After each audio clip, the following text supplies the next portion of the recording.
The market spent all week praying for relief, Warband, and last night it got an answer it did not want. This is Friday, June 26th, 2026. The oil came down. The fever did not. Let me show you why that is worse than it sounds, and what the engine carved into the dark while you slept. As of just past 5 o'clock Eastern, Bitcoin trades at 60,100, down about 2.5% on the day, pressing its nose directly against the 60,000 line, the very floor, the head of Coinbase, named as the bottom of this move. The fear and greed gauge reads 17, extreme fear and deepening. Ethereum fell hardest of the majors, down 5.5% to 1,560. Solana ran the other way, $70, up better than 1%, the lone green name on the board. And there is a reason Solana stands alone. At 4 o'clock this morning, Eastern, the InvestAnswers Decision Support System flipped Solana's trend bullish, a day after it threw the coin mean reversion oversold. But hold the celebration, because the same engine spent yesterday carving the other direction across everything else. Through the day, it threw Bitcoin and Solana both oversold, and it cut Ethereum's trend back to bearish. That bullish flip I marked for you yesterday, dead inside 4 hours. Then into the closing bell, it lit a whole cluster red. Robinhood, the Bitcoin miner Clean Spark, the chipmakers Marvel and Synopsys, Leverage and Silicon, rolling over in the same hour. Nvidia closed below $200 again, near 196. Read the cluster as one sentence.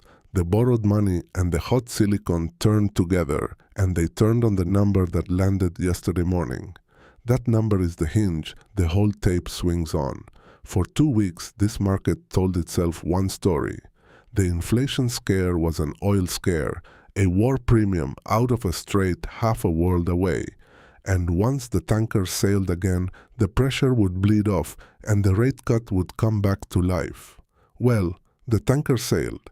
The truce held, the war premium drained, and crude round-tripped its entire spike back to $76 a barrel. The oil relief arrived exactly as promised. And yesterday, the Federal Reserve's favorite inflation gauge printed anyway. Hot.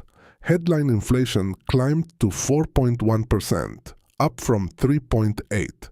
The core reading, the one the Fed actually steers by, sat at 3.4, and underneath it, income and spending both jumped 0.7% in a single month. Not a frightened consumer, a spending one. Sit with the shape of that. The oil came out of the number, and the number went up anyway. Which means the thing driving prices was never the straight. It was demand. Sticky, domestic, structural demand. And that is the worst kind for anyone praying for a cut. An oil spike fades on its own. Demand like this does not. So the market did the math in an afternoon. The odds of a rate hike by September, an actual hike, not a cut, leapt from under a third a week ago to 2 out of 3 now. The 10-year Treasury had rallied to a 6-week low on the peace news. The print snapped that rally shot. Now hear the second-order truth, because this is the part the Warband is paid for. A central bank forced to stay hard or go harder into an economy that is already slowing is the oldest vice in all of macro. Risk assets pay that toll first and pay it worst. And that is the air coming out of crypto this morning.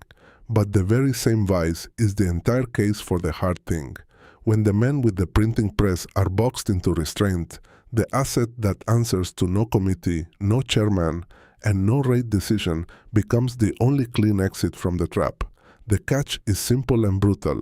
You have to still be standing when the liquidity drain ends. Extreme fear at 17 is not the hour the strong hand sells. It is the hour it is tested. Now from the trap to a launch, because while the macro tape bled, the loudest builder alive quietly shipped something. Yesterday, Musk's camp began rolling X money out to a broad slice of users across its platform.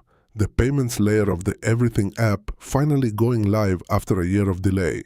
And the feature list is real. Send money to anyone. Deposits insured up to $250,000. A metal debit card stamped with your handle, 3% back, no foreign transaction fees. Now hear what is not on that list. Crypto, not Bitcoin, not anything. The Everything app's first payment rails are a Visa card and a federal insurance backstop. Dollars, end to end, riding the softest and most heavily regulated plumbing on the entire planet. The man who preaches first principles, who flies the rockets, who swears the dollar is being debased, when he built his own payment system, he plugged it straight into the dollar's grid. I will be fair because the Warband trades the truth, not the dunk. This is a genuine milestone. Payments are now live across a platform of hundreds of millions. The super app flywheel is finally turning, and crypto rails can be added later. But the tail is in the rails he chose first. Even the boldest builder on earth reaches for Visa and a federal backstop when he once reached today. The merchants debase. The warriors stack. A wallet plugged into the dollar is distribution.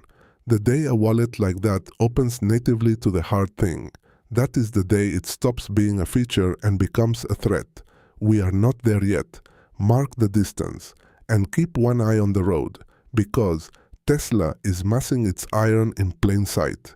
At the staging hubs outside Houston and Dallas, the purpose-built cybercabs are stacking up, the yards filling with the new machine while the crowd stares at the wrong number.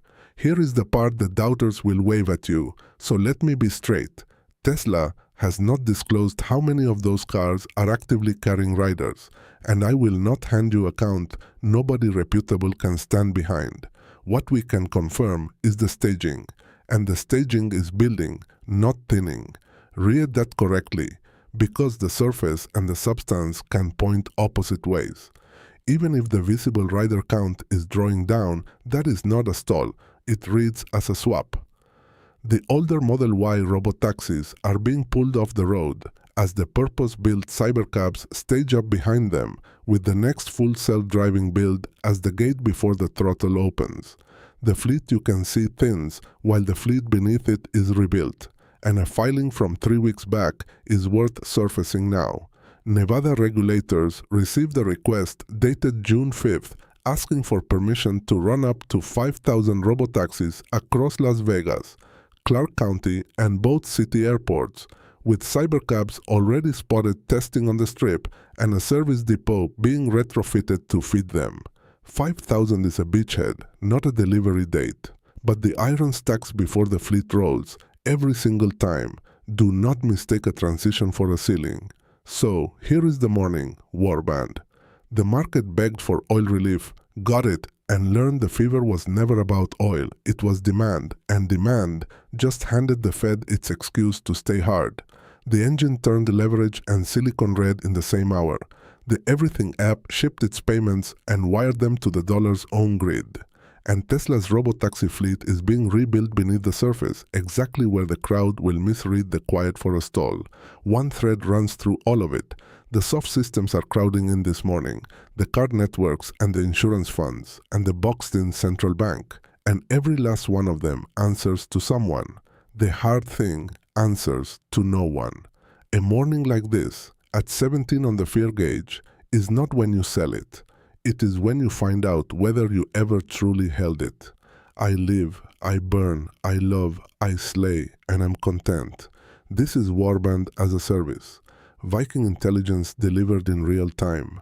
I am Ragnar, the HODLBARBARIan. Until the next dawn, sharpen the axes. Skål.